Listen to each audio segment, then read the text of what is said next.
Sawadee Krab Tupon guys. Ayan, order na naman tayo ng panibagong Thai food. Ito nga yung tinatawag nilang prep Thai version. So obviously hindi ko yan siya naiintindihan, pero tinuro ko na lang. Alam nyo ba guys na kahit 10 years na ako dito sa Thailand, wala pa din talaga. May mga alam akong word, pero basic. Pero matik na yan kapag tinuro mo, maintindihan na nila. So bali itong in-order ko is prep. Tapos yung flavor niya,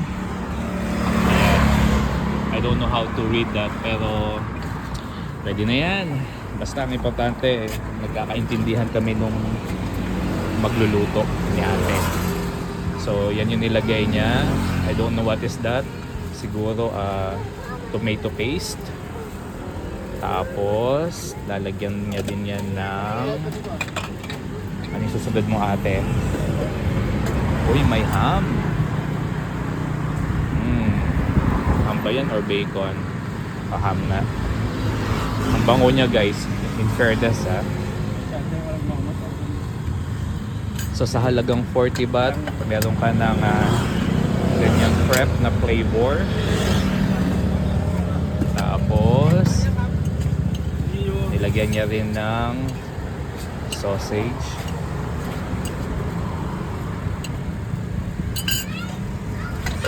I don't know kung ano pang ilalagay niyang flavor, pero check natin.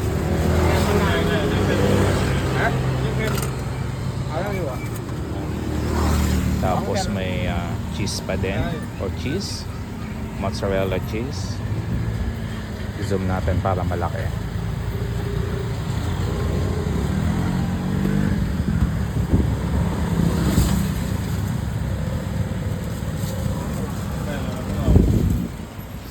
Bango guys, promise. Tapos nilagyan niya uli ng ano yan, hot sauce and mayonnaise. Yes, and oregano.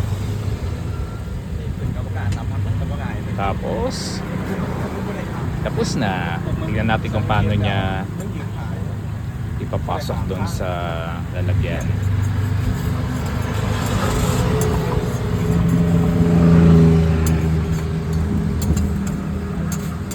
Wow, perfect.